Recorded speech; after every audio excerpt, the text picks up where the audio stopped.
Assalamualaikum warahmatullahi wabarakatuh.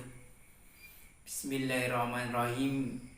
Qala musannifu rahimallahu ta'ala wa nafa'ana bihi wa bi ulumihi fid dharaini amin amin ya rabbal alamin. Santriwan santriwati jamaah yang dirahmati oleh Allah Subhanahu wa taala. Bab yang ketiga kita membahas tentang kekuatan takdir. Bismillahirrahmanirrahim. Sawaikul himami, kerasnya himmah itu, la takhrikul aswarul aqdari, tidak dapat menembus takdir. Menurut Ibnu Qayyim dijelaskan, himmah itu adalah awal hasrat, sedangkan secara khusus orang-orang mengartikan sebagai puncak hasrat. Hammu adalah permulaan hasrat dan himmah adalah puncak dari sebuah hasrat. Hasrat manusia, karena manusia sudah diberikan himmah oleh Allah Subhanahu wa taala, sehingga manusia tersebut mempunyai keistimewaan. Tetapi biarpun manusia itu mempunyai keistimewaan yang berupa makrifat tadi, tetapi tidak bisa menembus takdirnya Allah Subhanahu wa taala.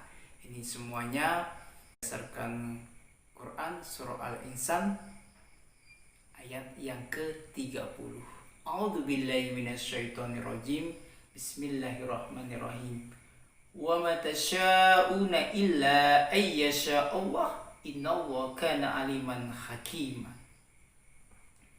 Dan kamu tidak mampu menempuh jalan itu, maksudnya takdirnya Allah Subhanahu wa taala. Tidak semua kehendak manusia itu, hasrat dari manusia itu bisa dikabulkan oleh Allah Subhanahu wa taala, karena sudah ada takdirnya Allah. Kita ditakdirkannya. Bagaimana sih Gus itu ditakdirkan oleh Allah? Apa yang dia kerjakan? Apa yang dia lakukan? Mulai dari dia dilahirkan sampai dia berumur 38 tahun ini. Bagaimana sebuah proses perjalanan yang panjang. Tidak semuanya yang diinginkan itu tercapai. Tidak semua yang diinginkan itu terkabulkan oleh Allah Subhanahu wa taala. Kecuali bila dikehendaki oleh Allah. Ini dia. Ada ilahnya, ada istisnanya, ada pengecualiannya. Jadi biarpun kita dipilih oleh Allah Subhanahu wa taala, kalau kita tidak dikehendaki oleh Allah, maka tidak akan bisa tercapai apa yang kita inginkan. Biarpun kita orang baik, tidak semuanya orang baik perjalanannya mulus. Terkadang dia terjegal, terkadang dia terjatuh, terkadang dia dijatuhkan. Karena takdirnya Allah Subhanahu wa taala. Semua itu ujian kita hidup di dunia. Kita kaya ujian dari Allah. Kita miskin ujian dari Allah. Kita pintar ujian dari Allah. Kita tidak bisa itu ujian dari Allah. Kita mempunyai istri yang cantik itu ujian Allah. Kita mempunyai istri yang kurang bagus itu ujian dari Allah Subhanahu wa taala. Kita mempunyai anak itu ujian dari Allah. Kita tidak mempunyai anak itu juga ujian dari Allah. Semuanya kehidupan kita itu ujian dari Allah Subhanahu wa taala. Innallaha kana aliman hakima. Sesungguhnya Allah Maha mengetahui lagi Maha bijaksana. Maka terkadang kita berpikir, kenapa dia tidak mempunyai anak? Kenapa dia anaknya bandel-bandel? Kenapa dia anaknya baik-baik? Ini semuanya Allah Maha tahu dan Allah menghendaki itu. Apa yang Allah inginkan.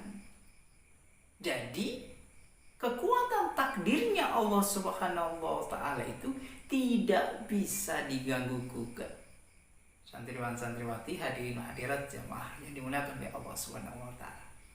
Sama dengan mahasiswa ketika dia menginginkan jurusannya teknologi, ternyata masuknya di sosial, ya sudah terima saja. Mungkin ini jalan yang terbaik yang Allah berikan kepada mahasiswa untuk jurusan ini. Tidak usah lagi berharap kepada yang teknologi. Karena apa? Quran surah Al-Insan ayat ke-30. Kekuatan takdir dahsyat, tak bisa diganggu gugat. Orang yang mendapatkan himmah saja dia terpental, apalagi orang yang biasa-biasa seperti kita, orang yang awam, orang yang banyak salahnya daripada benarnya, orang banyak terpelencengnya daripada lurusnya. Ibadah kita tidak ada apa-apanya, masih jauh dari kesempurnaan, dari insan kamil, sebagaimana yang dilontarkan oleh Al-Imamu Al-Ghazali dan kitab Ihya Ulumuddin. Jauh sekali hadirin wal hadirat jamaah, santriwan santriwati. Sehingga kekuatan takdir tidak bisa dikalahkan dengan kekuatan yang lainnya. Maka persoalan takdir Allah memfirmankan dengan serangkaian ayat-ayat yang membutuhkan qalb, membutuhkan hati yang suci dari penyakit-penyakit akal nalar yang memenuhi kaidah mantik, kaidah logika. Terkadang kita masih asbab, berpikirnya masih sebab musabab. Saya baik, dia akan baik. Belum tentu. Makanya kalau santriwan santriwati, mahasiswa semuanya menginginkan istrinya si A, belum tentu si A itu mau, biarpun sudah dikasih uang, dikirim pulsa, dikirim paket, diberikan bakso, belum tentu dia mau. Yang parah lagi, sudah diberikan semuanya, jadi istrinya orang lain. Ini sudah takdirnya Allah, nggak bisa kita mengambilnya kembali. Ini namanya kekuatan takdirnya Allah Subhanahu wa Ta'ala. Nggak perlu ditangisin, nggak perlu disesalin. Ini sebuah proses yang Allah berikan pelajaran kepada kita. Kalau kita sudah mengaji kitab Al-Hikam bab yang ketiga, kita masih menjadi manusia yang cengeng, manusia yang meratapi kehidupan, berarti belum sampai ke bab 3, bab 1 doang, bab 2 doang. Dan masuk ke bab yang ketiga, kekuatan takdir. Quran surah Al-Insan ayat 30. Demikian santriwan santriwati jamaah rahimakumullah yang dirahmati oleh Allah Subhanahu wa Ta'ala. Billahi taufiq wal hidayah wa ridha wal inayah. Wassalamualaikum warahmatullahi wabarakatuh.